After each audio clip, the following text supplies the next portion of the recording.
Aujourd'hui, nous vous proposons de réfléchir sur les installations possibles en médecine générale. Alors pourquoi cet atelier? Avant tout pour vous donner des repères, mais surtout pour que les 5 orateurs qui sont à la tribune puissent partager avec vous vos expériences. Et puis pour tout le reste, l'URSSAF, la CARMS, etc., il y a les guides d'installation de Réagir et bien d'autres. Vous les avez peut-être déjà trouvés sur notre stand, sinon venez nous voir demain et nous avons quelques guides à l'installation. Également, après le congrès, vous pouvez nous retrouver sur www.reagir.com et vous inscrire également pour recevoir la petite newsletter tous les 2 mois. Pour partager les expériences, j'accueille 5 jeunes médecins généralistes. Donc Sophie Augros, qui est installée en association libérale, Tiffany Bonnet, médecin remplaçante, Jacques-Olivier Dauberton, installé seul en libéral, Jean-Baptiste Kern, chef de clinique de médecine générale, et Yann Zeba, médecin en SSR. Pour que vous puissiez leur poser toutes les questions possibles, je vous propose dès maintenant d'écouter leurs témoignages pour se faire une idée, et ensuite vous pourrez leur poser toutes les questions que vous voulez. Qui c'est qui commence? T'as dit quoi? Tiff, ouais. Tiff, tu nous racontes un petit peu ton... Bonjour à tous, donc moi je suis Tiffany, je suis remplaçante depuis 1 an et demi, j'ai fini mon internat en mai 2014. J'avais commencé mes remplacements au cours de l'internat parce que j'ai fait une dispo. Et puis voilà, j'ai commencé réellement mes remplacements en mai 2014. Je faisais 1 semaine fixe par mois dans un cabinet rural dans le fin fond de la Sarthe. Sinon, je viens de la fac de Tours pour mon internat. Et donc voilà, je faisais 1 semaine par mois fixe, plus les vacances scolaires ou dépannage sur d'autres cabinets où j'avais déjà remplacé. Donc ça, j'ai fait ça jusqu'en octobre. Et maintenant, j'ai lâché mon remplacement fixe rural profond qui ne convenait pas du tout à ce que je voulais faire. Et j'essaye de me rapprocher un petit peu plus de mon lieu de vie. Et je remplace du coup sur des cabinets maintenant, plutôt des cabinets de groupe, toujours en rural ou en semi-rural. Je crois que j'ai quasiment jamais fait d'urbain. Voilà. Et ta thèse? Et ma thèse. Ma thèse, c'est pour mai.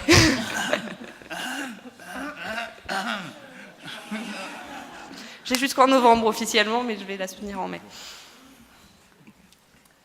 D'accord. Ce que je vous propose, c'est peut-être d'écouter l'ensemble des témoignages et ensuite vous pourrez revenir. L'idée, c'est vraiment de vous rendre compte que sur toute une carrière de médecin généraliste, et même dès le début, il n'y a pas une façon de travailler, mais bien tout un panel d'exercices possibles, et surtout, on peut passer aussi de l'un à l'autre.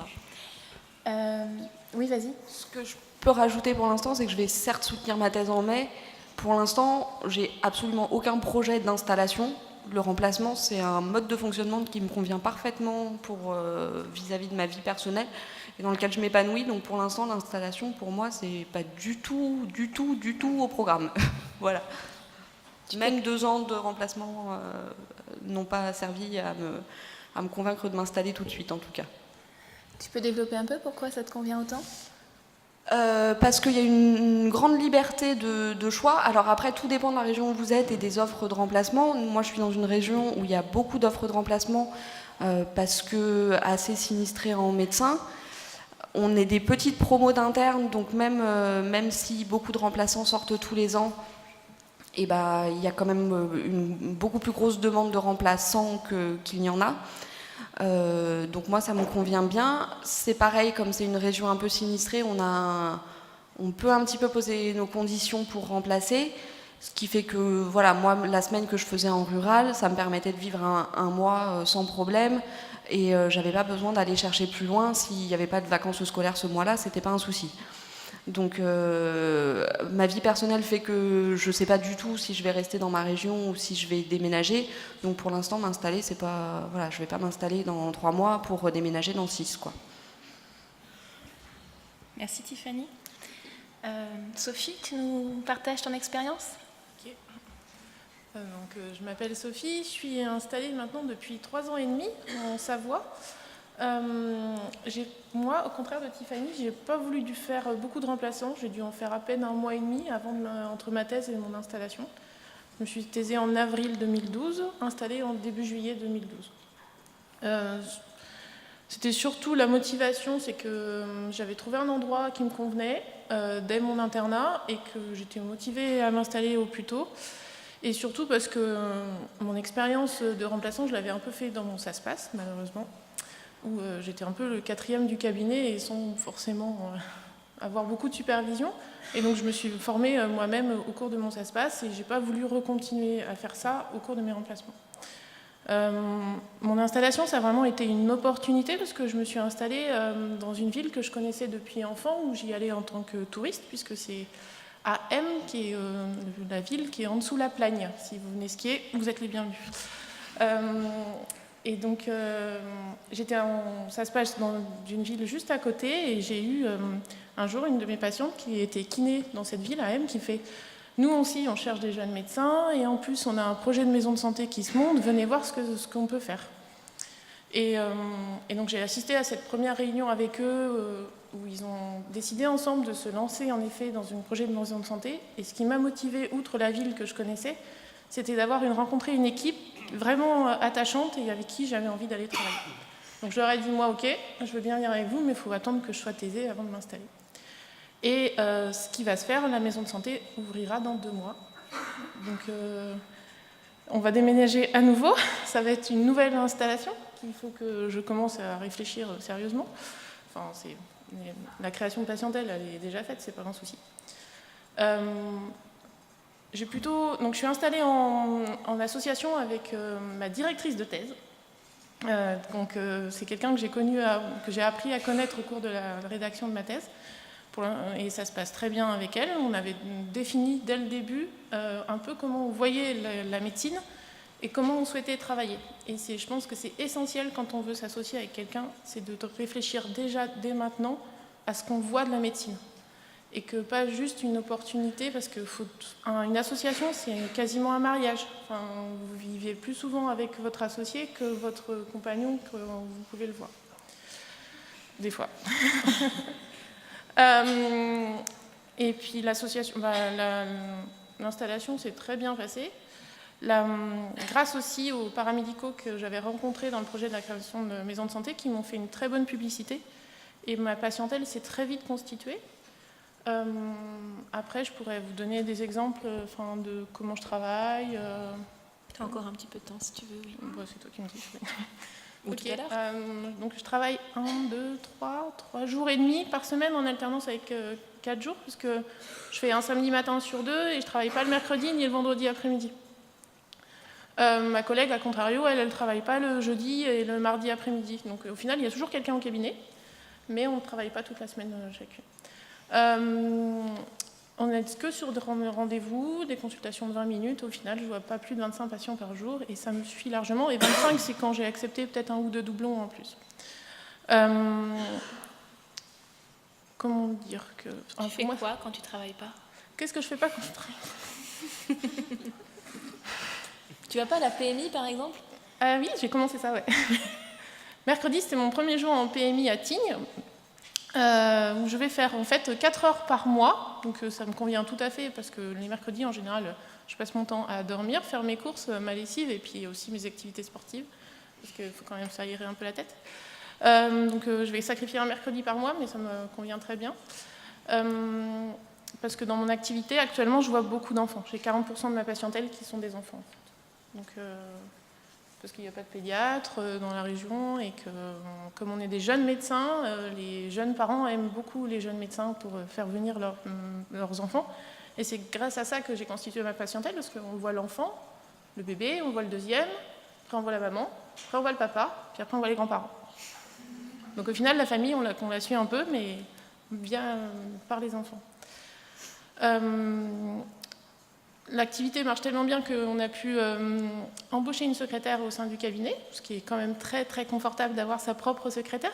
Parce que maintenant, le soir, quand je finis ma consultation à 19h40, à 45, je suis partie. Sinon, avant, j'avais 1 heure de travail à faire. De scannage de papier, d'enregistrement des bios dans les dossiers, de rappeler les gens parce que j'avais pas eu le temps de le faire dans la journée parce que j'essayais toujours de gérer des trucs. Maintenant, entre 2 consultations, je peux appeler mes patients, je peux essayer de joindre des spécialistes en heure ouvrable. Et voilà. Et Qu'est-ce que je fais à côté? Il y a toujours le projet de la maison de santé, puisque j'en ai été la présidente de l'association des professionnels de santé alors que j'étais pas encore thésée. Dès que j'ai été interne, j'ai pris le projet. J'ai réussi à passer le flambeau et je continue à travailler là-dessus. On fait plein de projets avec les collectivités locales. Par exemple, actuellement, on est en train de développer un projet de télémédecine au sein de la maison de retraite ou de télésurveillance à domicile. Et ça, c'est dans le cadre d'un projet franco-italien et avec des financements européens. Donc il y a plein de choses à faire quand on s'installe. Et je pense qu'il y aura d'autres questions après. Ouais. Alors, je vous ai présenté Jacques-Olivier en vous disant qu'il exerçait seul, mais en fait, c'est pas tout à fait si simple. Je vais le laisser vous raconter. Donc, je m'appelle Jacques-Olivier, je suis médecin généraliste installé depuis 1 an, depuis le 19 novembre 2014. Je suis dans un petit village de Champagne-Ardenne qui s'appelle Saint-Rémy-en-Bouzemont, Saint-Ginet-Isson. Ça claque. Il y a 400 âmes dans ce magnifique village et c'est un village rural du fin fond du monde où la zone blanche est une réalité permanente. Il n'y a pas de réseau, donc en fait, voilà, on n'a pas moyen de joindre et je pense que trouver un décodeur et un truc internet c'est compliqué pour les patients, ils savent pas pour eux ça n'existe pas. Du coup, moi j'ai passé ma thèse en 2012. Et je remplaçais 2 ans et je me suis installé donc 2 ans après. L'histoire est que finalement j'ai fait... alors malheureusement j'ai bénéficié que d'un stage en ambulatoire, puisque à Reims notre formation n'était pas forcément très ambulatoire. Et durant ces formations, durant mon premier stage dans une petite ville qui s'appelle Saint-Dizier, j'ai rencontré un médecin généraliste qui m'a parlé d'un projet de maison de santé, où il y avait des professionnels de santé autres que des médecins, comme le médecin partait, qui cherchait à organiser un peu tout ça. Donc du coup, dès ma première année d'internat, j'ai fait une réunion avec eux. Et en fait, on s'est très bien entendu, il y avait 3 infirmières. Donc on a pas mal discuté ensemble pour voir comment on allait un peu travailler, ce qu'on attendait, ou etc. Et pendant mon internat, tranquillement, en faisant quelques remplacements dès que j'ai eu la licence, on a affiné un peu le projet pour faire des plans, un projet de soins et tous les autres éléments. Le médecin qui était sur place participait pas beaucoup aux discussions puisque lui partait, donc il n'avait pas envie de s'investir plus. Mais du coup, voilà, le projet s'est monté, on a discuté avec les élus, c'est avec la communauté de communes qui a pris en charge les murs, qui a construit. Et je me suis installé le 19 novembre 2014 dans les locaux, enfin dans les anciens locaux du médecin. Et le 16 mars, la construction était finie, donc j'étais dans les nouveaux locaux.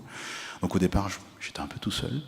Mais par la suite, en fait, les infirmières nous ont rejoints. Donc il y a une 4e infirmière qui est arrivée.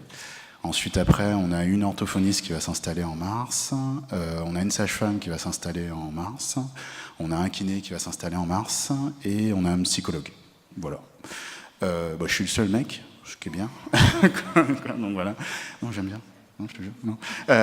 Donc du coup, voilà. Et c'est vrai qu'au départ, en fait, le médecin que je remplaçais est un vrai médecin de campagne, et l'image qu'on a est assez vraie. C'est-à-dire qu'en fait, s'il avait un système de vie particulier, il était corse. Il rentrait chez les Louis-Cam le samedi et il revenait au cabinet le dimanche. Donc du coup, en fait, pendant une semaine, il était disponible 24 heures sur 24 pour les patients. Au moment où je me suis installé, j'avais pas de secrétaire, donc du coup, j'avais une plateforme téléphonique. Et en fait, une fois, il y a une patiente qui a appelé et qui a dit je voudrais bien prendre un rendez-vous avec vous, docteur. Je rentre chez moi, je donne un bouche-fée aux enfants, je les couche, je prends ma douche et je viens vous voir. Et je fais ça tombe bien, je fais pareil, sauf que je serai chez moi. Donc du coup, elle m'a pas trouvé.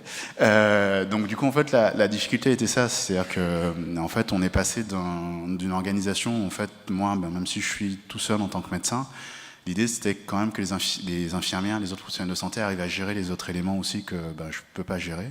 Donc on puisse travailler en bon équilibre, qu'il y ait un bon transfert d'informations, et on est parti sur cette idée-là. C'est que même si les patients me voient pas, ils savent en fait que l'infirmière est au courant de ce qui se passe, qu'il y a un vrai suivi, et etc. Ce qui fait que je ne travaille pas le mercredi, puisque je suis père de 2 enfants, donc je m'occupe d'eux le mercredi. Je ne travaille pas le mercredi et je fais un samedi sur 4. Voilà. Donc du coup, voilà. Je dois vous avouer qu'au début, c'était un peu difficile, mais là, ils adorent ça, ils sont fans. Les patients adorent parce que c'est vrai qu'ils voient qu'on a une vraie communication entre professionnels de santé. Et c'est vrai qu'on apporte de plus en plus de services très intéressants. Ils voient qu'il y a un vrai suivi. La sage-femme qui va venir, ça va poser des vraies questions parce que comme je suis dans un milieu très très rural, le frottis c'est quelque chose qui pour eux n'existe pas. C'est un peu abstrait. Donc du coup, en fait, il y a des suivis par rapport à ça. La sage-femme va apporter ça. On a mis en place donc une secrétaire qui vient, qu'on a financé à plusieurs avec les autres professionnels de santé. Et aussi, en fait, on a mis un projet de ce qu'on appelle une coordination médico-sociale. Parce qu'en fait, souvent, moi, j'avais beaucoup de consultations où en fait, les patients venaient. Ils me disaient, je vous donne un dossier MDPH, je vous donne un dossier avec une grille Agir, aidez-moi. N'étant pas assistante sociale de formation et n'ayant pas forcément le temps de savoir exactement ce qui se passe, et parce que l'aspect social est très important dans le coin où je suis, il y avait énormément de temps à prendre avec eux et c'est vrai que je ne pourrais pas répondre à leurs demandes. Donc en fait avec la secrétaire, en fait, le matin elle est au cabinet, elle fait son rôle de secrétariat, rangement, tout ça, et l'après-midi, en fait, on a obtenu un financement par le biais de l'ARS qui nous permet en fait de lui faire des actions, en fait orienter les patients avec le lien avec nous en tant que médecins et professionnels de santé sur des actions particulières et en fait orienter les patients vers des actions sociales. Et là, on est en train d'essayer de diversifier vers d'autres cas complexes comme les soins palliatifs, etc. Donc on cherche activement un deuxième médecin, mais c'est pas en fait l'idée c'est en voyant avec tous les professionnels de santé, c'est qu'on cherche un deuxième médecin parce qu'on a besoin, dans le sens que la structure avance, mais voilà, je vis bien, je suis pas en train de mourir, mais du coup voilà, c'est plus en fait pour pouvoir partager cette histoire, parce qu'on n'est qu'au début, il y a plein de choses à faire, il y a plein de choses à développer, et voilà, donc je suis un médecin heureux. Heureux. Yann, tu as une autre expérience à nous partager, je crois, une expérience de médecin salarié. Oui, bonjour. Yann, je viens de Lille, j'ai fait mes études à Lille, je suis originaire de la région Nord-Pas-de-Calais et je continue à y exercer. Donc je suis généraliste de formation, j'ai terminé ma formation initiale en octobre 2011 et je suis maintenant salarié en SSR depuis 2 ans. Dans l'intervalle, j'ai été remplaçant pendant donc un peu plus de 2 ans. Donc ça a été une expérience vraiment très enrichissante, vraiment très intéressante. Mais je ne m'y suis pas senti à l'aise à tous les points de vue. J'avais besoin de voir autre chose. Je n'étais pas complètement épanoui. Effectivement, peut-être que l'installation aurait été une solution. J'étais peut-être pas prêt, je ne savais pas où, avec qui, bref. C'était quelque chose qui n'était pas envisageable dans l'immédiat.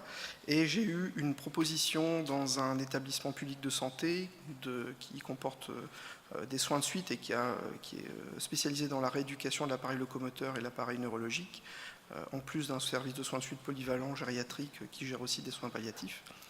Et c'est un établissement où j'avais fait des gardes quand j'étais interne et j'avais gardé de bons contacts avec l'équipe. Moi, on ne peut pas vraiment parler d'installation lorsqu'on est à l'hôpital, donc moi je ne vais pas vous raconter exactement comment se passe l'exercice hospitalier, vous le connaissez.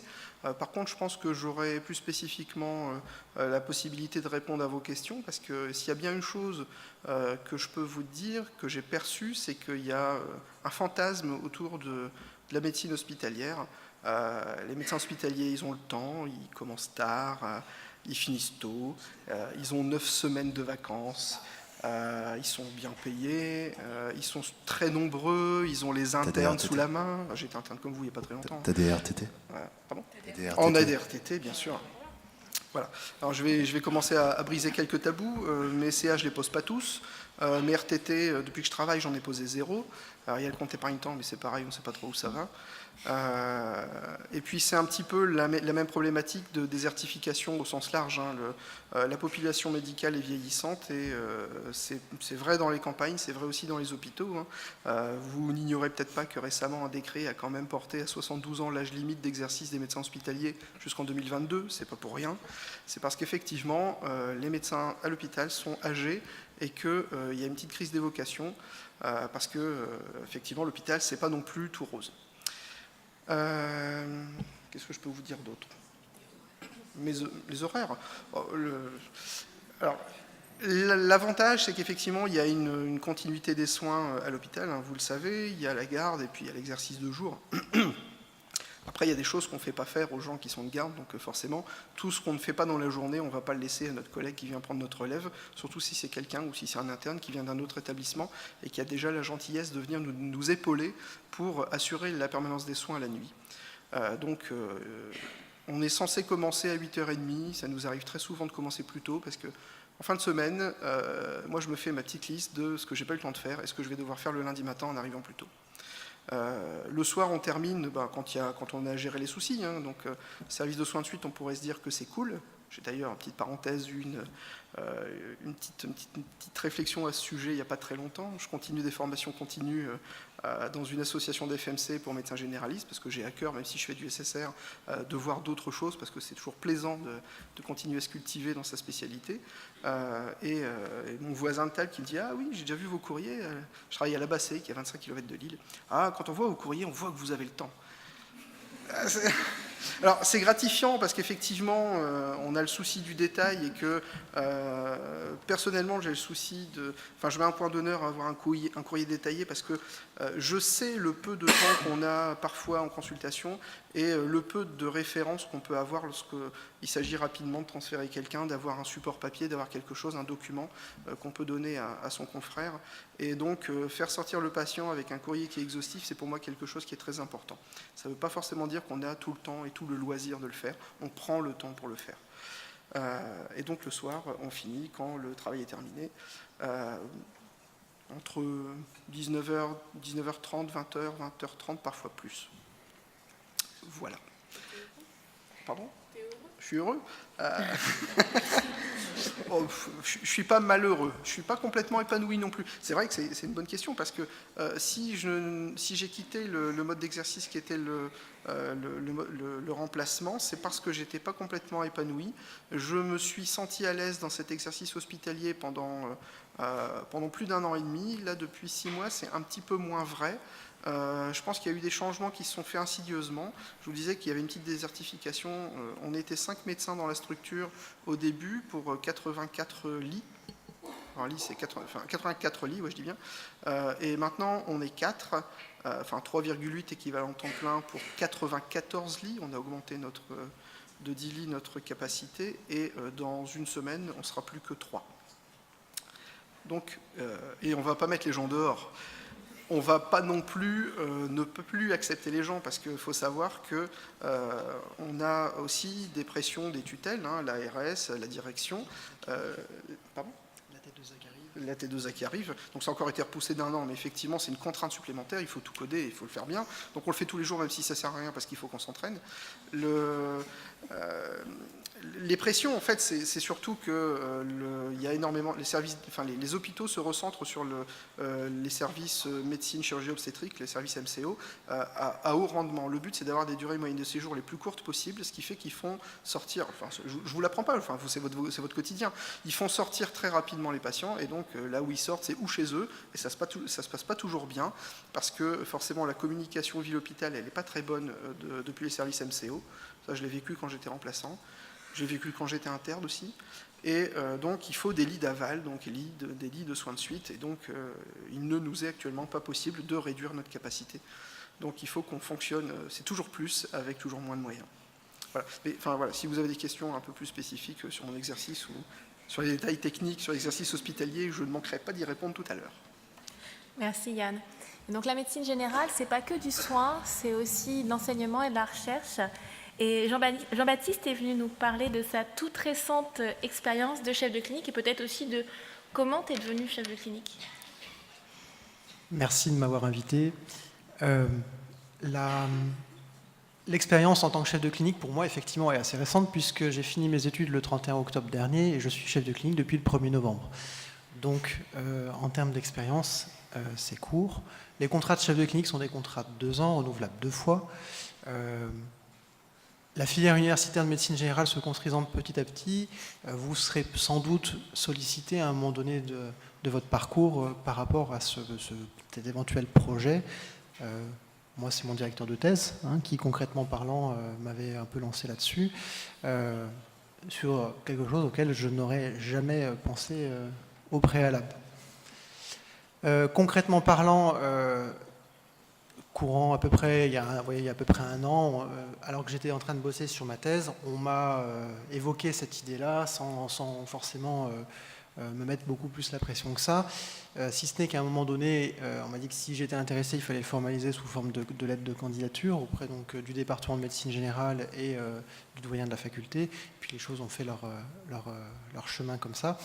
Alors, il y a eu beaucoup de choses à mener en même temps, puisque en parallèle de cette candidature de chef de clinique, on me demandait du coup de prévoir aussi une participation, une inscription à un Master 2. Donc de la même façon qu'il a fallu que je candidate pour être chef de clinique, en même temps il a fallu que je fasse la candidature pour ce Master 2, ça tombe à peu près en même temps au printemps l'année dernière. Continuer la thèse, finir la thèse, finir les études du coup, puisque pour être chef de clinique, il fallait que je sois thésé, fini mes études au 31 octobre pour attaquer au 1er novembre. Alors, chef de clinique, c'est trois parties indissociables. Une partie d'enseignement, une partie de recherche et une partie de soins.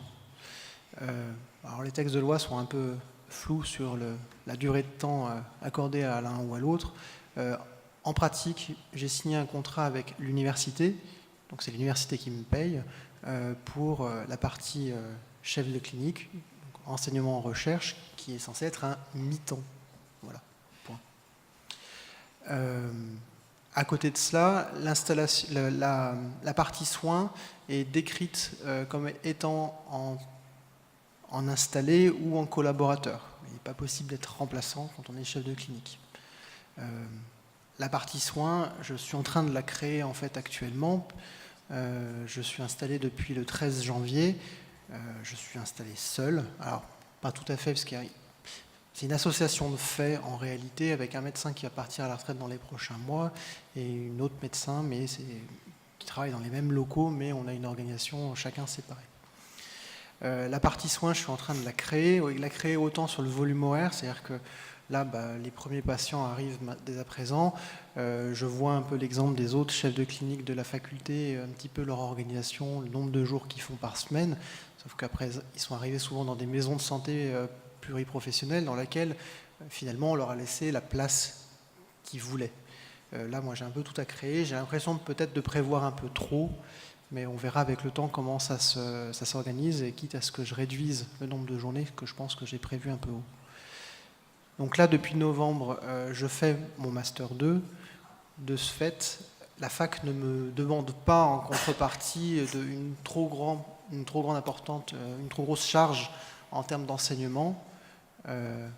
J'ai participé à quelques séminaires en binôme avec d'autres enseignants, des séminaires du secteur recherche pour les internes de médecine générale, faire une bibliographie, monter un protocole, ce genre de choses. Mais on ne me met pas d'impératif sur cette participation-là, tant que je n'ai pas fini mon Master 2. Mon Master 2 me prend une semaine par mois complète, où je n'ai zéro activité clinique possible à ce moment-là et pas d'autre chose faisable. Le versant recherche va être dans la continuité du coup de mon sujet de thèse. On en parlait tout à l'heure lors de l'introduction du prix Varnet sur la nécessité de publier dans les suites d'une thèse. Voilà, j'en suis à savoir que ma thèse est soutenue, et maintenant, pour en donner de la visibilité, il faut d'une part communiquer au sujet de ce travail, et puis aussi du coup rédiger, et ça va être la poursuite de mon travail pour le versant recherche, en tout cas dans un premier temps, pour mon poste de chef de clinique. Donc je travaille pour mémoire sur le sujet donc, de ma thèse, pathologie chronique et milieu rural. Je suis installé aussi en milieu rural, en Nord-Isère. D'accord. Pour compléter ce que tu disais, il arrive parfois que certains chefs de clinique remplacent. Il y a certains départements qui l'acceptent, mais c'est quand même rare. C'est une tolérance. C'est une tolérance, tout à fait. C'est une tolérance. Alors, sur la rémunération, on parlait du contrat que j'ai avec l'université. Donc, pour vous donner des chiffres, c'est une rémunération de 1 100 € par mois, de façon à pouvoir assurer une égalité de traitement entre les chefs de clinique en médecine générale et les chefs de clinique d'autres spécialités hospitaliers. L'ARS prévoit un contrat permettant de compléter les revenus libéraux jusqu'à un plafond qui correspond aux revenus, au salaire d'un hospitalier. Donc pour les premiers temps où effectivement j'ai une patientèle, on va dire, qui est en cours de construction, même si ça faisait 1 an, alors je ne l'ai pas forcément expliqué, mais l'endroit où je me suis installé, j'y ai fait 2 sas-pass d'affilée, qui fait que du coup, sur tout mon internat, j'aurais fait la moitié de mon internat en ambulatoire. Voilà. Et donc dans la suite, je suis resté avec mes anciens maîtres de stage et je me suis installé avec eux. L'ARS complète jusqu'à un plafond pour en gros que les revenus soient équivalents à ceux des hospitaliers et en tenant compte aussi de la différence que l'installation libérale met en termes de charges. C'est-à-dire qu'il y a une somme supplémentaire qui est allouée qui correspond aux charges que l'on paye en plus pour l'activité libérale. Ça a été un gros calcul pour réussir à définir comment serait cette somme, et c'est effectivement un travail qui a fait réagir et l'association des chefs il y a un certain temps pour sanctuariser la rémunération des chefs de clinique et sécuriser le début, effectivement. Pour l'ARS, c'est encore pas très clair.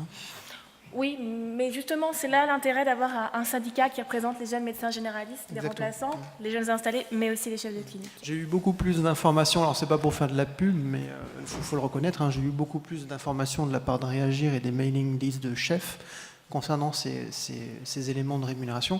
Alors, parler sous, ça peut paraître déplacé, mais ça l'est pas tant que ça, parce qu'au moment où vous vous installez, et pour sécuriser un travail, vous l'aurez compris, du coup, où je ne peux pas accorder...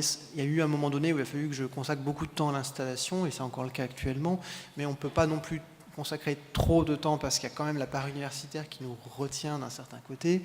Même, voilà, l'équilibre est difficile à trouver, donc avoir des bonnes réponses et avoir des informations claires avec les gens autour de nous, c'est une bonne chose. Et tu le disais, l'échange entre pairs est important, du coup ça me fait une transition toute trouvée.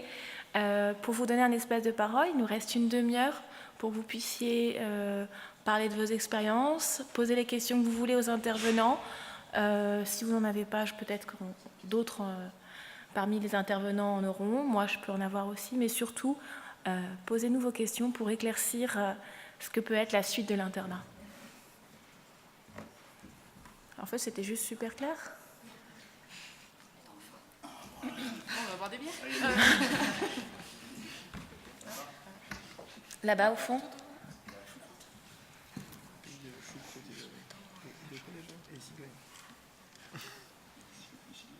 Il y a certains DMG qui font des...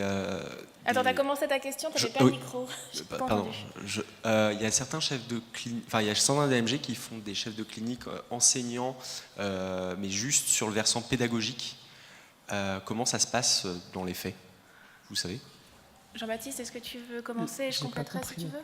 En fait, est-ce qu'il y a des chefs de clinique uniquement sur le versant pédagogique et pas du tout recherche, qui sont en train d'être faits dans certains DMG? Est-ce que vous avez des choses à dire là-dessus? Jean-Baptiste, tu veux ou tu veux que je réponde? Alors, moi, je peux répondre peut-être plus spécifiquement pour Grenoble. On m'a demandé, en tout cas, quand j'ai candidaté, de détailler un peu mes projets dans les 3 thèmes dont je vous ai parlé. C'est-à-dire qu'à la fois, sur le versant soins, il fallait que je parle, que ce ne soit pas que simplement des mots, mais qu'il y ait un projet derrière qui tienne la route. Aussi sur le versant pédagogie et aussi sur le versant recherche. Mais j'ai pas eu l'impression que je pouvais séparer les 3. En tout cas, sur le projet tel qu'il m'a été présenté sur Grenoble.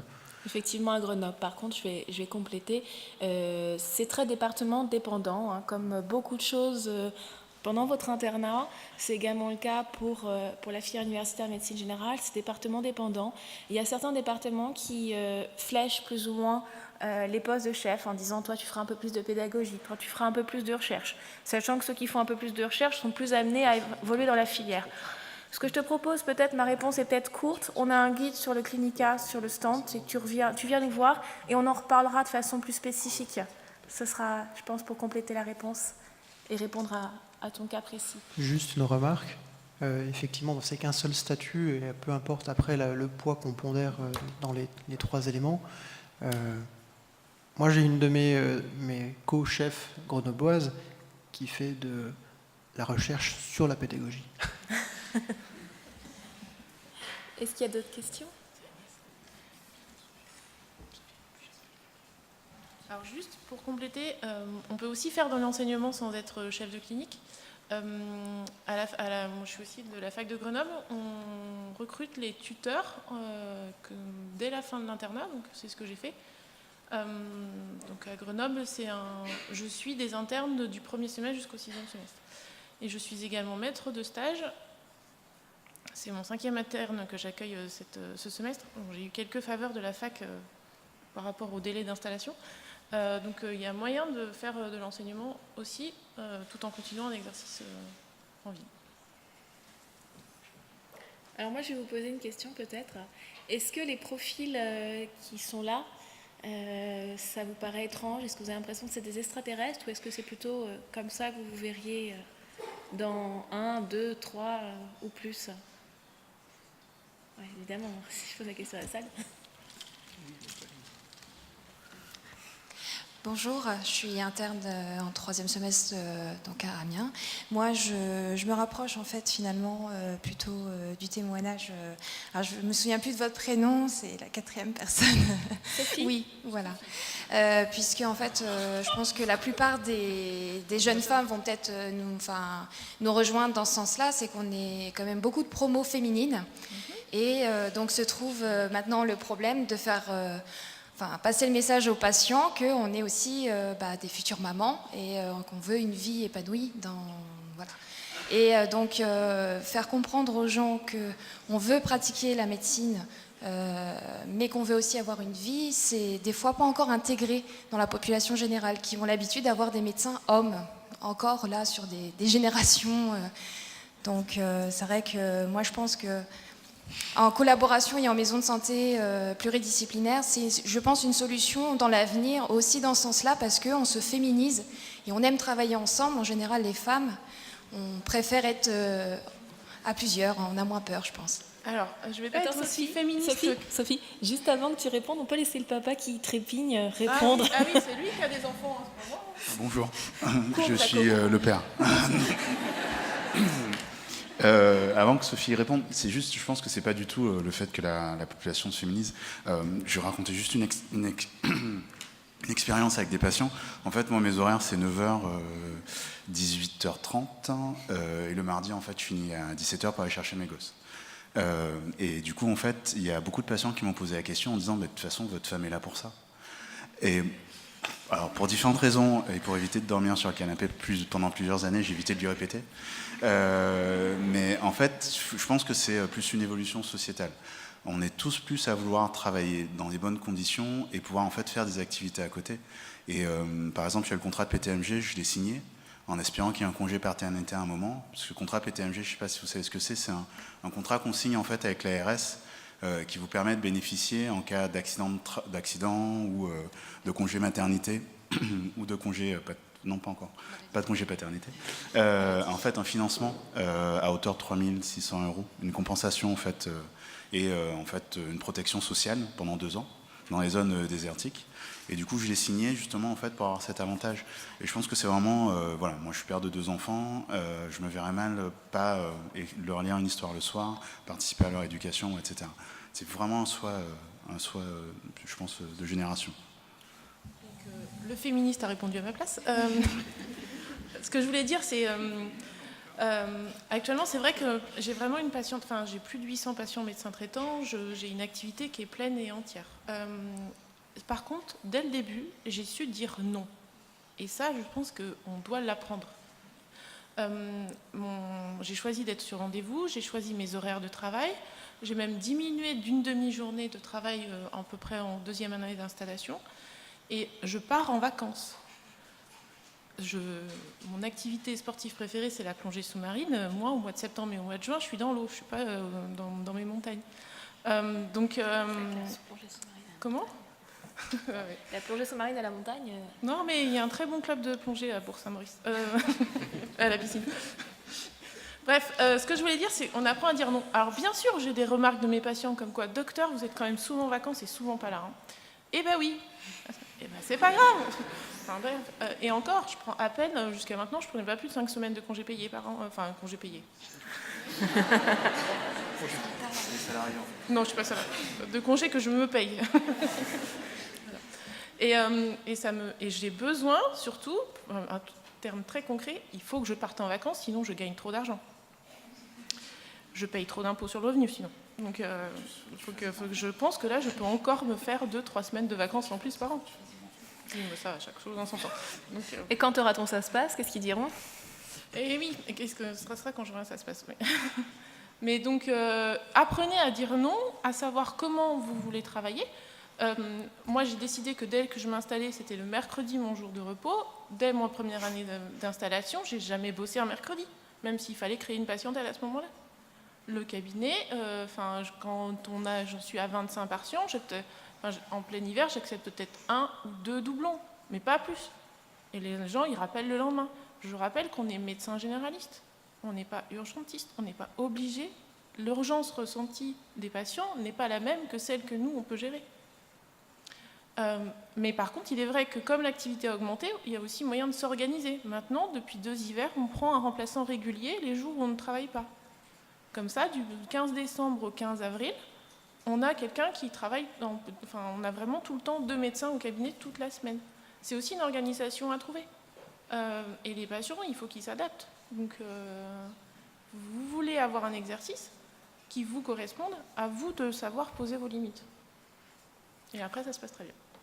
Il y avait 2 questions là-bas et une devant. Bonjour à toutes et à tous. Je suis interne à Lyon. Déjà, merci parce que au cours de nos stages, moi j'ai eu cette impression-là, on a rencontré beaucoup de maîtres de stage un peu plus âgés qui semblaient un peu parfois blasés et défaitistes concernant l'avenir de la profession. Donc c'est assez agréable d'entendre des gens qui sont épanouis et heureux dans leur métier de médecin généraliste. On parle beaucoup de la charge administrative, du manque de temps, des patients compliqués. Je voulais savoir votre vision de jeune médecin installé. Je suis désolée, du coup, ça ne s'adresse pas forcément à ceux qui travaillent à l'hôpital ou qui sont chefs de clinique associés. Comment vous voyez l'avenir de votre profession? Est-ce que vous voyez du noir ou est-ce que vous êtes plutôt optimiste? C'est ma réponse, c'est pour moi. Donc, noir, blanc. De toute façon, honnêtement, il y a des trucs chiants dans l'exercice libéral. Il ne faut pas dire que c'est bien, que tout est beau et tout ça. Il y a effectivement énormément d'aspects administratifs qui se greffent. Il y a beaucoup de responsabilités qu'on nous donne de plus en plus. Parce que, en tout cas, moi, dans mon exercice, je suis à 100 km du plus proche CHU. Et l'hôpital à côté, les patients ne veulent pas y aller parce qu'ils n'ont pas confiance. Donc du coup, en fait, ils viennent me voir en disant docteur, j'ai un truc que j'ai depuis 2 semaines, mais en fait, lorsqu'on les regarde, on leur dit il faudrait aller à l'hôpital quand même, et ils disent non. Donc du coup, voilà. Donc en fait, je pense en fait, c'est une question d'organisation, et c'est une question aussi en fait, vous avez le choix.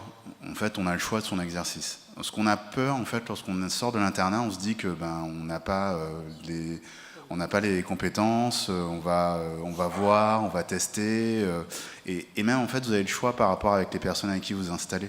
Vous avez le choix d'organiser comme vous voulez, vous avez votre vie. Donc en fait il faut mettre en place une structuration, on a des responsabilités certes, mais il faut mettre en place quelque chose qui vous permette de vivre et de faire vos envies.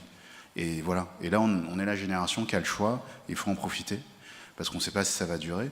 Après, je pense que dans le temps, dans mon exercice en tout cas, on a essayé vraiment de créer une équipe de soins. C'est-à-dire que le médecin est vraiment, avec les autres professionnels de santé, on est vraiment une équipe de soins pluridisciplinaire. Et même si moi j'ai mes compétences, l'infirmière a autant de compétences sur certains points, l'orthophoniste est très efficace, la sage-femme va beaucoup intervenir. Donc on délègue, il y a des trucs où je ne suis pas compétent, j'en suis très conscient parce que mes stages n'ont pas permis d'être compétent dans certains domaines. Je vais me perfectionner dans certains parce que je les adore, mais au moins on crée une équipe qui nous ressemble. Et je pense que c'est ça le plus important. Pour être bien, il faut créer un exercice qui nous ressemble, et c'est là le plus difficile parce que on sort d'internat, on se dit, de toute façon, on a suivi un peu le rythme. Surtout moi, j'ai eu un internat très très hospitalier, donc du coup, c'est un peu le charme de l'hôpital où on se dit, il faut faire ça. Et j'étais content d'être en libéral parce que j'ai vraiment découvert la liberté. Mais voilà, de faire ce qu'on veut, quoi. Mais il faut se donner les moyens. Mais après, il y a le blanc qui va tempérer. Ouais, je vais tempérer les choses. En troisième année d'exercice, ce qui me saoule le plus actuellement, c'est la sécurité sociale. Donc, c'est pas la lourdeur administrative de l'hôpital, c'est la sécurité sociale. C'est très insidieux la façon, donc actuellement, ils nous mettent un peu la pression. C'est des petits courriers de remontrance par-ci, par-là, où on sent qu'il y a une petite pression par derrière, qui est plus ou moins directe. Par exemple, dernièrement, toutes nos infirmières ont menacé de fermer leur cabinet, puisque la sécurité sociale les menaçait de ne pas payer leurs indemnités kilométriques. Vous imaginez bien qu'en montagne chez moi, des fois, elles mettent 1 heure simplement pour voir un patient faire une piqûre qui coûte 4 €. Donc elles gagnent plus en indemnité kilométrique dans leur voiture qu'en faisant une piqûre. Et donc elles ont menacé de fermer les cabinets. Ce qui vous menaçait la maison de santé qui va s'ouvrir dans 2 mois, où elles nous ont dit, nous, tant qu'on n'a pas de réponse, on n'y va pas. Et moi, je ne voyais pas comment mes patients isolés à domicile pouvaient travailler sans elles. Donc même si ça ne touche pas directement, la sécurité sociale devient vraiment très très difficile à gérer. Ça va être mon gros souci dans les années à venir, je pense. En termes d'organisation, comme je vous dis, comme j'ai créé mon organisation, elle me convient, quoi. Enfin, j'en ai qu'à me prendre qu'à moi-même. Si elle ne me convient pas, je change. Et la deuxième chose un peu morose que je vois actuellement, c'est que la crise économique touche beaucoup nos patients d'un point de vue moral. Et là, vraiment, ça devient difficile à gérer. Où il y a une précarité, je pense, des soins qui se fait de plus en plus. Et de souffrance au travail, avec impossibilité d'y mettre fin à ce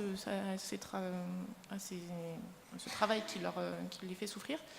Et malheureusement, on a peu de solutions à l'heure actuelle là-dessus. Donc c'est pas tellement en termes d'organisation, mais c'est plutôt une évolution de notre société qui est là-dessus.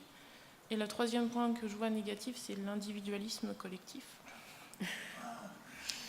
Malheureusement, on oublie la solidarité. Et ça, je pense qu'elle existe partout. Voilà. Ça sonne comme un mot de la fin, mais non, il nous reste encore un quart d'heure pour pouvoir répondre au moins aux 2 mains qui sont levées et peut-être à d'autres. Donc il y avait Charlie devant et puis au milieu.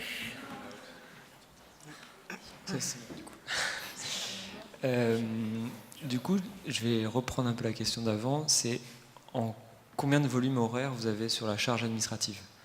Par exemple pour ceux qui sont installés, mais autant pour les remplaçants. Ça, c'est la première phase. La deuxième est beaucoup plus philosophique. À l'heure actuelle où la jeune génération a quand même une grande mobilité, que ce soit en termes de géographie au niveau de la France ou à l'extérieur, est-ce que vous pensez qu'en étant installé, ça vous paraît compliqué d'abandonner au bout de 5 ans votre cabinet ? C'est une des questions, je pense, qui turlupine un petit peu la jeune génération, qui a envie de mobilité et pas de s'enfermer dans un engrenage dont ils ne voudraient pas ou qui ne se reconnaîtraient plus au bout de 5-6 ans. Alors, ce que je vous propose peut-être pour faire court, c'est que vous allez d'abord répondre à la première question, chacun votre tour rapidement, et peut-être que je répondrai à la deuxième si vous le permettez. Quoi ? Sur la charge administrative ? La charge administrative, combien de temps chacun ? Donc, ouais, non, pas ouais. Et combien de moi, temps On a décidé ça. Mais il a demandé à tout le monde. À tout le monde ? C'est moi qui anime. Tout le monde répond. La charge administrative, là, actuellement, elle est assez chargée, assez significative dans la mesure où, justement, il y a toutes les démarches d'installation à faire, me concernant. Tu l'évaluerais à combien de temps par jour ? Avant de pouvoir voir des patients, pour pouvoir ouvrir, en dehors de l'aspect matériel, monter les meubles, recevoir les commandes, les ranger, ça a été allez bien, un gros mois et demi de temps plein pour ouvrir le cabinet. Et maintenant que tu l'as ouvert ?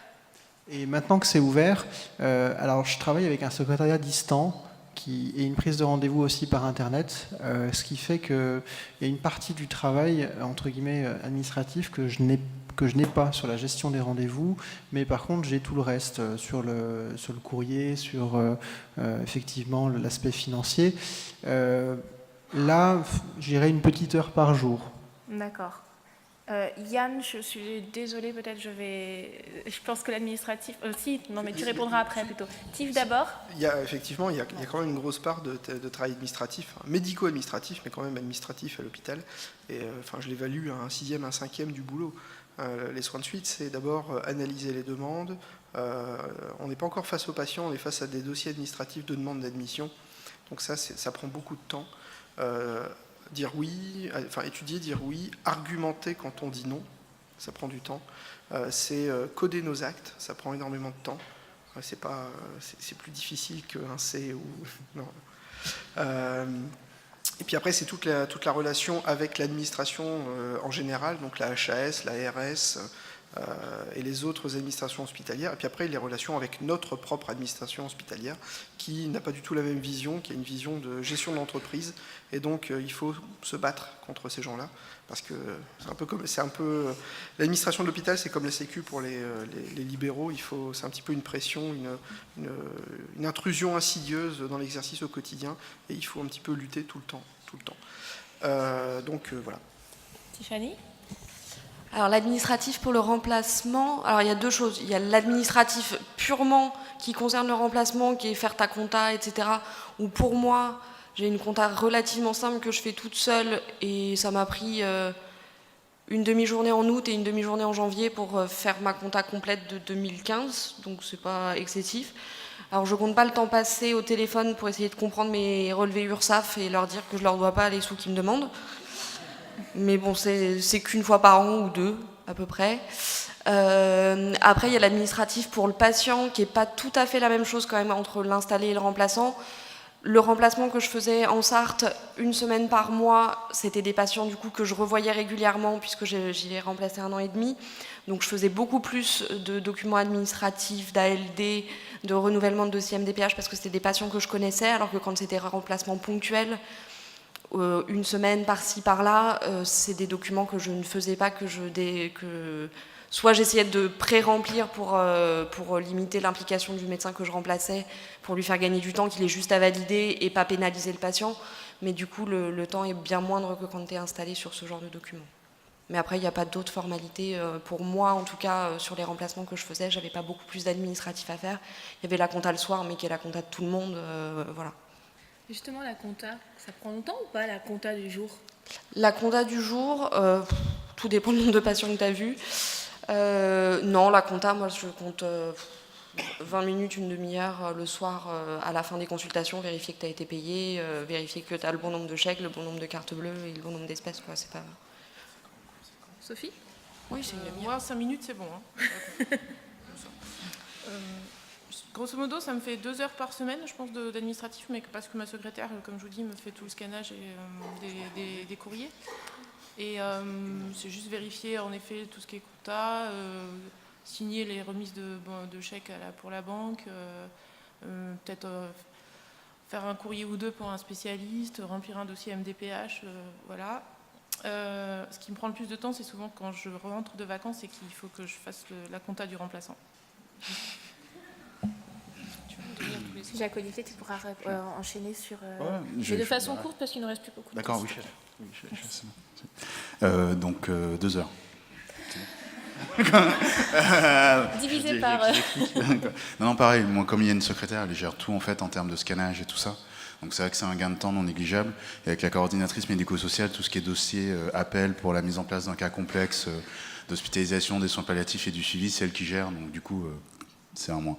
Je continue sur du coup ce que tu disais sur la mobilité. Moi, je suis dans une zone désertifiée. Comme je vous dis, je suis à 100 km du plus proche CHU. Enfin, il n'y a rien. Du coup, la façon dont on a construit la maison de santé est basée sur un loyer. Et effectivement, dans 5 ans, je peux me voir partir sans souci pour telle ou telle raison. J'ai vraiment fait cet état d'esprit, c'est plus de créer une structure qui fonctionnera sans toi, enfin sans moi. Et que par la suite, voilà, enfin, si j'ai à partir, je partirai, quoi.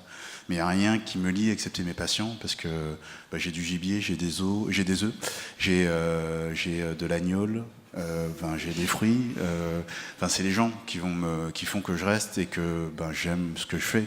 Mais après, si la vie fait que je dois partir, je partirai, très clairement. Il n'y a rien qui me lie plus que ça. Merci. Tu voulais compléter, Sophie ? Sur la mobilité, c'est pareil. Enfin, c'est un exercice que je défends. Je suis locataire et je resterai locataire dans la future maison de santé pour pouvoir partir si besoin. Et j'ai déjà prévu mon second plan de carrière à 45 ans, finir médecin en Club Med et monitrice de plongée. Moi, je serai en Guadeloupe. Il y avait une question. Moniteur. Il y avait une question devant.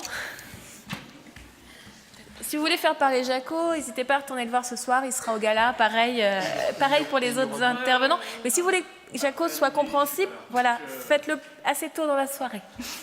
Vas-y. Je voulais juste savoir si, pour ceux qui sont en pratique libérale, si vous faites encore des visites à domicile ou si ça se fait plus.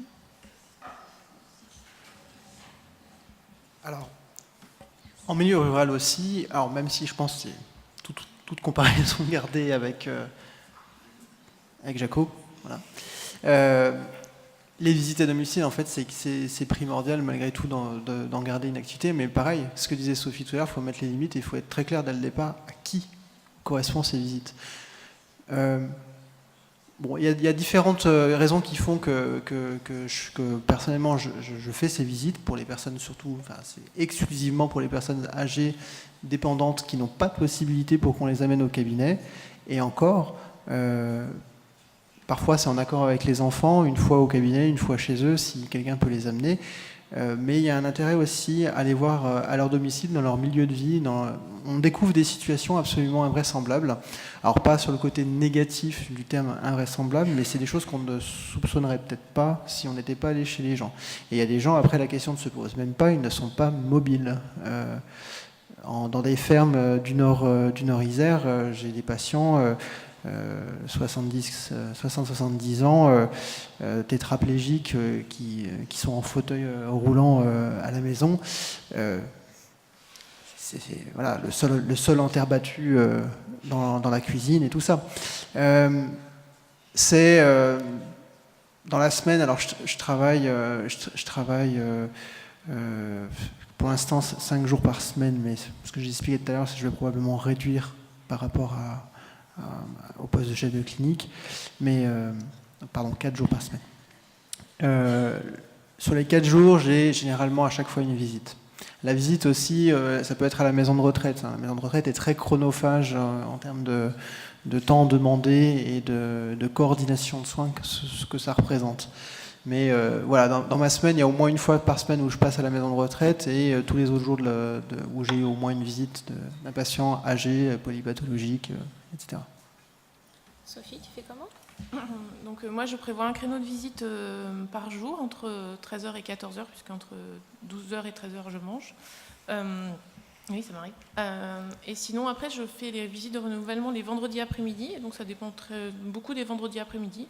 Vendredi de la semaine dernière, comme je revenais de vacances, j'ai fait 5 visites à domicile, mais je pense que vendredi de la semaine prochaine, je n'en ferai 0. Donc, et après, les visites entre 13h et 14h, c'est selon que j'ai des réunions ou pas, je peux en faire ou pas. Grosso modo, pas plus de... Au maximum 6 dans la semaine, au minimum 1. Jaco, tu as une autre Tout pareil. organisation ? Je fais 2 visites, mais c'est vrai que moi, c'est des personnes âgées isolées. Donc c'est vrai que c'est énormément de difficultés, et c'est les mêmes conditions que toi. Et du coup, là, en fait, le fait qu'on travaille avec les infirmières nous permet maintenant de forcer à les faire venir en fait, au cabinet, parce que par exemple, on s'est rendu compte sur des plaies que les conditions de vie font que les plaies cicatriseront jamais, parce que les infirmières font les soins chez eux, et c'est des conditions déplorables. Donc du coup, on a réussi à les faire venir, et c'est le travail avec les infirmières qui fait que maintenant, on les rapatrie au cabinet. Parce qu'avant, ils faisaient même pour les prises de sang ou autres, ils demandaient à domicile. Et comme les infirmières font des permanences, maintenant je leur dis non, c'est à la maison de santé et tout ça. Donc voilà. Donc pareil, j'en fais 4, 6. Inversement, le fait d'avoir des soignants, et tu me diras ce que tu en penses, mais les visites à domicile sont parfois aussi limitées parce qu'on a un œil, entre guillemets, à la maison. Alors, ça va dans les deux sens. Ça peut être l'infirmière qui nous dit il faut aller revoir un monsieur, madame un tel. Et inversement, nous, on demande à l'infirmière écoute, tu vois un petit peu ce que ça donne, tu me tiens au courant, la surveillance du poids chez les insuffisants cardiaques, des choses comme ça, qui permettent d'éviter d'y retourner trop souvent. Une visite, ça va quand il y en a 2 qui s'enchaînent. Moi, j'ai presque autant de temps pour la visite elle-même que pour la distance entre les 2. En termes de trajet. Donc rapidement, même en ayant prévu des créneaux spécifiquement pour les visites dans l'emploi du temps, enchaîner les visites, moi je ne pourrais pas faire un après-midi comme tu fais, avec 5-6 visites d'affilée. Le nombre de kilomètres que ça représenterait, le temps que j'y passerais, c'est... Voilà. J'aimerais aussi intervenir très rapidement. Oui, bien sûr, rapidement. J'imagine que la question a été posée parce que vous avez peut-être une image négative de la visite à domicile. C'est par certains perçu comme une corvée et vous dites ah là là, je vais demander si ça se fait toujours parce que je ne sais pas si c'est vraiment ça, mais je pense que ça trotte dans la tête de certains. Je me pose la question parce que j'ai pas envie d'être pris par cette corvée-là. Moi, j'avais un avis mitigé lorsque j'étais remplaçant. Là, ça fait un peu plus de 2 ans que j'ai pas fait de visite à domicile et vous n'imaginez pas à quel point ça me manque. Et je pense qu'on s'en rend compte vraiment quand on ne le fait plus. Donc c'est quelque chose qui reste, selon moi, nécessaire pour le bon équilibre du médecin, à la fois pour la connaissance du patient dans son milieu de vie habituel, mais surtout pour son propre équilibre. Sortir des murs, ça fait du bien. Merci. Voir le soleil. Alors, il y avait, je crois, une question au centre, à moins qu'on ait répondu. Voilà, là-bas, ce sera la dernière, on conclura ensuite, parce que c'est pas tout ça, mais la journée a été longue.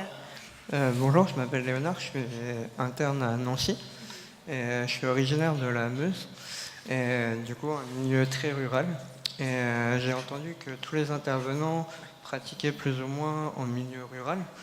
Et je voulais savoir que si dès le début de vos études, vous aviez envisagé un lieu d'exercice futur en milieu rural, ou si c'est venu comme ça et qu'à la base vous envisagez peut-être pas ça comme ça en fait. Parce que je sais qu'il y a un gros problème de désertification médicale, que la plupart de mes co-internes avec qui je parle sont assez réticents à l'idée de s'implanter dans des lieux désertiques. Moi, pour ma part, j'ai signé un contrat d'engagement au service public depuis 1 mois à peu près, parce que depuis le début que j'ai commencé mes études, j'ai absolument voulu plus tard m'installer en milieu rural par rapport à la pratique qu'on y fait. Voilà. Très rapidement, Jacques-Olivier peut-être ? Du coup, non, c'était vraiment un choix dès le début. Il y a un truc qu'on n'a pas évoqué, mais c'est vrai que moi, en fait, je suis en milieu rural en Champagne-Ardenne. Je vais raconter une expérience rapide, mais qui fait que le milieu rural m'a tout de suite plu. En fait, une fois, j'ai fait une visite en remplacement dans l'endroit où j'allais, et donc j'arrive devant la maison, je sonne, et en fait, personne ne répond. Donc je vois le rideau bouger, donc je me dis il y a un truc qui va pas. Et en fait, je vais à ma voiture, je prends mon téléphone, j'appelle la secrétaire qui me donne le numéro de la patiente, et je lui dis bonjour madame, je suis le médecin, enfin le remplaçant de tel médecin, et je suis devant chez vous et personne ne répond. Donc la dame dit ça tombe bien que vous soyez là docteur, parce qu'il y a un noir devant chez moi, il faudrait que vous le viriez. Donc à ça, j'ai dû répondre que je peux répondre à votre première problématique, puisque étant docteur, je peux vous sauver, mais je suis le noir. Voilà. Donc c'est la campagne profonde, j'ai plein d'expériences comme ça, mais en fait, ce que je veux dire, c'est juste que la campagne, en fait, ça m'a toujours plu dans le sens qu'en fait, le rapport avec les gens est très particulier. Il prend du temps pour pouvoir gagner leur confiance, et après, dès qu'on a gagné leur confiance, c'est vos meilleurs amis. Et du coup, en fait, c'est ça qui m'a plu. C'est vraiment un soin dès le début de travailler en campagne, sachant que j'avais pas fait de stage de campagne. Mais voilà, c'est un milieu qui m'intéressait et je suis content d'y travailler. Après, j'habite en ville, j'habite en centre-ville. Pour rien au monde, je changerais mon lieu d'habitat parce que j'ai envie de rester en centre-ville, mais mon exercice, oui, la campagne me plaît. Malgré qu'ils sont un peu limites, mais... Voilà. Sophie, JB, je vous demanderai des réponses très courtes, s'il vous plaît. En ville, ils sont chiants. Alors, c'est la version plus courte que ce que je vais vous dire là. En fait, depuis le début de mes études, assez rapidement, j'ai su que je voulais faire médecine générale, et assez rapidement, j'ai su que je ne voulais pas exercer à la ville. Et en fait, c'est par opposition à cela que je me suis installé en milieu rural. Alors, de même, pour l'anecdote, j'ai signé un contrat d'engagement de service public, et ça a été plus une opportunité pour moi que une contrainte pour pouvoir m'installer, parce que de toute façon, c'est ce que j'allais faire comme exercice. Merci. Voilà. Je vais donc conclure ce café débat. Merci à vous tous. Je pense que ce qu'on peut retenir, après ce sera vous qui ferez vos conclusions, mais c'est peut-être qu'il y a possibilité d'être heureux dans son exercice, qu'il soit libéral, salarié ou remplaçant. La première chose. La deuxième chose, c'est que peut-être que pour être heureux, il faut avoir une organisation de travail qui convient à chacun, donc une organisation unique qu'il faut réfléchir, et que pour ça, il faut réfléchir à plusieurs, probablement. Ça me permet de faire une transition sur Réagir. Donc Réagir, c'est quoi? C'est un lieu où finalement il y a de l'émulsion, où on réfléchit à comment est-ce qu'on peut organiser les choses ensemble pour mieux travailler, pour faire évoluer le système de santé. Donc Réagir, c'est le regroupement autonome des jeunes médecins généralistes installés, remplaçants. Donc on représente les remplaçants une fois que l'internat est fini et les jeunes installés jusqu'à 5 ans justement pour couvrir cette période qui peut paraître problématique, mais finalement quand on est ensemble, qu'on y réfléchit ensemble et qu'on échange pour apporter des solutions, ça se passe déjà beaucoup mieux. Donc je vous propose, si jamais vous avez encore des questions, il y a le guide installation qui est disponible, il y a le stand, on est encore là jusqu'à demain midi. On sera peut-être parti avant midi. On sera ce soir au gala. Il y a le site internet et il y a une adresse si jamais, avec tout ça, vous ne trouvez pas la réponse, posez la question à contact@reagir.com et il y aura quelqu'un qui vous répondra. Merci.